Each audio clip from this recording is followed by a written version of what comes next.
ഇപ്പൊ വച്ചോ നോട്ട്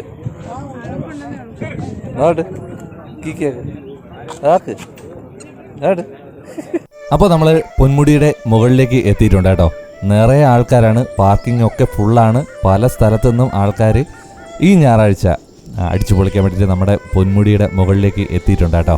ഏത് പോയിന്റിലേക്ക് നോക്കിയാലും അവിടെ ആൾക്കാർ തിങ്ങി ഞെരുങ്ങി നിൽക്കുന്നുണ്ട്. അത്രയ്ക്കും ആളുണ്ടായിരുന്നു. ഇപ്പോഴത്തെ കാലാവസ്ഥ കോടമഞ്ഞൊന്നുമില്ല. 2 ദിവസം മുന്നേ മഴയൊക്കെ ഉണ്ടായിരുന്നതുകൊണ്ട് നമ്മളത് പ്രതീക്ഷിച്ചു. പക്ഷേ താഴേന്ന് വിചാരിച്ചു മഞ്ഞൊന്നും കാണത്തില്ല എന്ന്. പക്ഷേ തണുപ്പുണ്ട് കേട്ടോ. നമ്മൾ താഴേന്ന് വാങ്ങിച്ചിട്ട് വന്ന ഫുഡൊക്കെ അവിടെ ഇരുന്ന് ആസ്വദിച്ച് കഴിച്ചു. പിന്നെ പൊന്മുടിയിൽ നടക്കുന്ന ട്രക്കിങ്ങിൻ്റെ പാക്കേജിൻ്റെ ഡീറ്റെയിൽസ് ഒക്കെ ഒരു ഭാഗത്ത് ഡിസ്പ്ലേ ചെയ്തിട്ടുണ്ട്.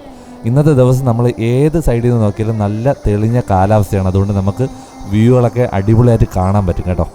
വൈകുന്നേരമായതുകൊണ്ട് കടുത്ത വെയിലില്ല, നല്ല തണുത്ത കാറ്റും. കുറേ നേരം നമുക്കിവിടെ ഇരുന്ന് കാഴ്ചകളൊക്കെ ആസ്വദിക്കാൻ പറ്റും. പല സൈഡിലേക്ക് നമ്മൾ പോയി. വളരെ മനോഹരം എന്ന് മാത്രമേ പറയാനുള്ളൂ കേട്ടോ. എപ്പോൾ വന്നാലും ഇതുപോലെയാണ്. നമുക്ക് കാലാവസ്ഥ പ്രവചിക്കാൻ പറ്റത്തില്ല. ചിലപ്പോൾ മഞ്ഞായിരിക്കും, ചിലപ്പോൾ മഴയായിരിക്കും, ചിലപ്പോൾ വെയിലായിരിക്കും. എന്തായാലും മനോഹരം തന്നെയാണ് നമ്മുടെ സ്വന്തം പൊന്മുടി. യാത്രകളെ ഇഷ്ടപ്പെടുന്ന ഒരാളാണ് നിങ്ങളെങ്കിൽ നമ്മുടെ ചാനൽ ഫോളോ ചെയ്യാൻ മറക്കരുത്. നമ്മുടെ തന്നെ യൂട്യൂബ് ചാനൽ ഒരുപാട് നമ്മുടെ യാത്രകളെ കുറിച്ചുള്ള വീഡിയോസ് ഇട്ടിട്ടുണ്ട്. ട്രാവൽ ഡയറി ഇഷ്ടമാണെങ്കിൽ ഒന്ന് ഫോളോ ചെയ്തേക്കും. അടുത്ത ഒരു വിശേഷമായിട്ട് കാണാം. ബൈ.